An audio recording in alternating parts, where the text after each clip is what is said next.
જય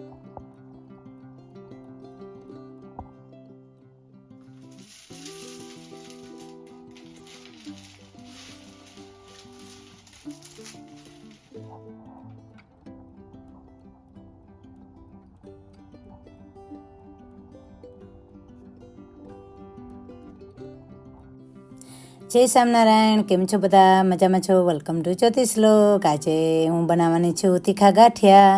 તમે જોયું હશે બિગિનિંગમાં ટાઇટલ. તો તીખા ગાંઠિયા માટે જોઈએ છે 1.5 બાઉલ, એટલે કે અડધો કિલો આટો છે. તેમાં 1 ટીસ્પૂન આપણે અજમો મૂકશું, 1.5 ટીસ્પૂન આપણે નિમક મૂકશું, 1/2 ટીસ્પૂન આપણે હળદર મૂકશું, 1/2 ટીસ્પૂન આપણે હળદર મૂકશું, અને 1.5 મરચું મૂકશું, એટલે કે લાલ મરચું આપણે મૂકશું. એમાં ધાણા જીરું પણ મુકાય, પણ મેં મૂક્યું નથી. અને 1.5 ટીસ્પૂન આપણે સોલ્ટ મૂકશું. એવી રીતે આપણે મૂકવાનું છે. એમાં પછી 1/2 ટીસ્પૂન મેં કાળા મરી, એટલે કે બ્લેક પેપરનો ભૂકો મૂક્યો છે, એ મૂકવાનો. અને અજમો છે ને તમારે થોડો વધારે મૂકવી શકો છો. ચટણી અથવા નિમક તમારે વધારે મૂકવું હોય તો મૂકી શકો છો. ને હું એમાં છે ને આજે લોટ બાંધવાની છું પાણીથી ને છાશથી. આવી રીતે મેં છાશ ને પાણી બે મિક્સ કરી, એટલે કે દહીં ને પાણી બે મિક્સ કરી છાશ બનાવી લીધી. છાશથી હું લોટ બાંધવાનો છું, કેમ કે ઓલ્ડ પીપલ હોય ને એ જમી શકે, ને સંતો પણ જમી શકે, ને ઠાકોરજી પણ જમી શકે. તો એટલા માટે હું આવી રીતે લોટ બાંધીશ. ને હવે છે ને આપણે લોટ બાંધવાનો છે, થોડું પાણી મૂકતું જવાનું છે, થોડું પાણી મૂકતું જવાનું છે, અને આપણે લોટ બાંધી દેવાનો છે આવી રીતે. ને કઠણ પણ નથી બાંધવાનો, ને ઢીલો પણ નથી બાંધવાનો, મીડિયમ આપણે બાંધવાનો છે. એટલે એવી રીતે આપણે લોટ તીખા ગાંઠિયાનો બાંધવાનો છે.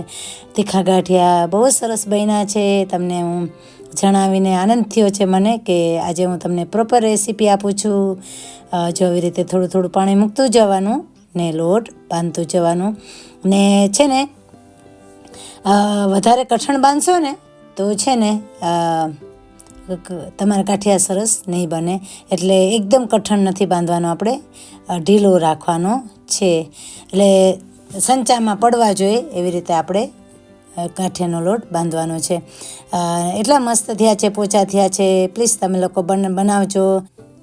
જો આવી રીતે મેં લોટ બાંધી લીધો છે, તમને દેખાય છે. ને મને એવું લાગતું હતું કે થોડું કઠણ છે, એટલે હું એમાં ફરીથી થોડી છાશ મૂકી. એટલે છાશથી આજે મેં ગાંઠિયાનો લોટ બાંધ્યો છે. ને મસ્ત પોચા થાય છે. કે એમાં ખારો કે હું કંઈ નથી નાખતી, સોડા પણ નથી મૂકતી. કે હંમેશા હું ગાંઠિયા બનાવ્યું છું ને તો એમાં હું આવી રીતે છાશથી અથવા ક્યારેક હું દહીં પણ મૂકીને કરું છું. ક્યારેક છાશ ના કરવી હોય ને તો એમને દહીં પણ મૂકી શકો છો, અને પછી ઉપરથી પાણી મુકાય. હવે છે ને હું સંચો ભરી લઈશ, એટલે કે સંચામાં આટો મૂકીને આપણે ગાંઠિયા પાડવાના છે. જો આવી રીતે ને આવી રીતે છે ને આપણે સંચામાં છે ને લોટ ભરી ને સંચો સરખી રીતે બંધ કરી, એટલે એમાં હવા ના હોવી જોઈએ. ને છે ને શું કહેવાય, સરખી રીતે પેક કરી ને પછી આપણે સંચાને બંધ કરી દેવાનો છે. ને એક સરખો આટો લેવલમાં કરી ને તમારે છે ને સંચો બંધ કરી દેવાનો, ને જરાક ભીનો કરી દેવાનો છાશથી, જે આપણે છાશ કરી છે ને એનાથી. એટલે છે ને ગાંઠિયા પડવામાં સહેલાઈ રહેશે, ને તરત જ ગાંઠિયા પડી જશે. અને નીચે છે ને સાફ કરી લેવાનું. નકર છે ને નીચે લોટ હોય ને તો આપણે જ્યારે તેલમાં મૂકીએ ને ત્યારે પાણી પડી જાય ને સરખી રીતે ગાંઠિયા ના પડે. એવી રીતે આપણે કરવાનું છે. એવી રીતે જો મેં સરખી રીતે પેક કરી લીધો છે, બંધ કરી દીધો સંચાને. ને મને આ સંચો વધારે ફાવે છે. જૂનવાણી છે પણ આ સંચાથી છે ને ગાંઠિયા બહુ સરસ પડે છે, ને સેવ પણ સરસ બને છે. જો હું હવે ગાંઠિયા પાડી લઈશ તો હું તમને બતાવું કે કેવી રીતે આપણે ગાંઠિયા પાડવાના. તેલ મૂકી દેવાનું. તેલમાં છે ને ચેક કરી લેવાનું, પહેલાં થોડો લોટ મૂકીને ને થઈ જાય ને એટલે જોઈ લેવાનું કે તેલ થઈ ગયું છે કે નહીં, ને પછી આવી રીતે ગાંઠિયા પાડવાના. જો હું આવી રીતે ગાંઠિયા પાડું છું. પેલો ઘાણો પડ્યો ને તો સરખો પડ્યો નહીં, પણ તો પણ ગાંઠિયા સરસ પોચા થયા છે. એવી રીતે વારાફરતી પછી છે ને તમારે ગાંઠિયા પાડી લેવાના. તો 2 સંચા થયા, 2 સંચા ભરીને મેં ગાંઠિયા કર્યા છે. 2 કે 3 સંચા બન્યા છે અને ગાંઠિયા સરસ બન્યા છે. ને ઘણો બધા આપણે ઘરે બનાવીને તો વધારે ક્વોલિટીમાં બને, એટલે બને ત્યાં સુધી ઘરે બનાવવાનું. મારી તો એવી રિક્વેસ્ટ છે તમને બધાને. ને મારી તો એક જ રિક્વેસ્ટ છે કે આવજો અમારી ઘરે, મહેમાની કરવાનો અમને ચાન્સ આપજો તો અમે મહેમાની કરશો તમારી બધાની.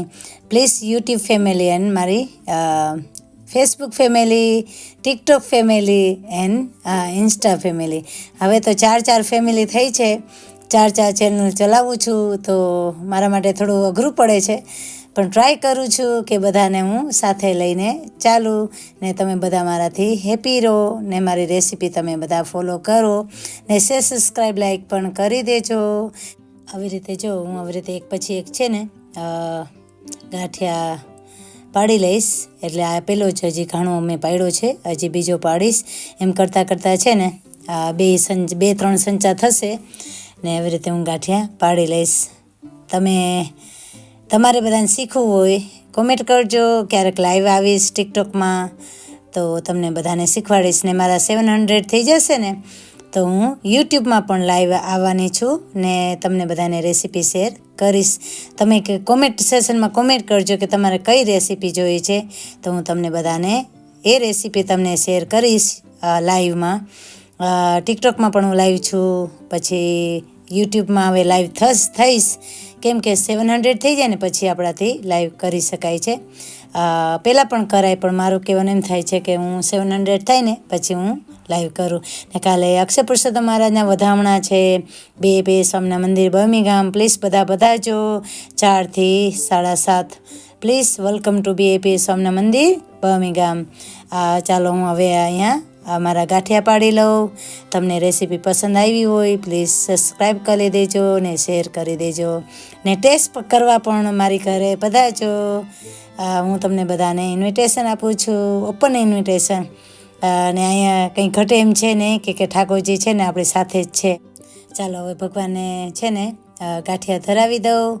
ને તમને આ વિડીયો પસંદ આવ્યો હોય please subscribe, like my YouTube channel. Thank you so much. Bye bye.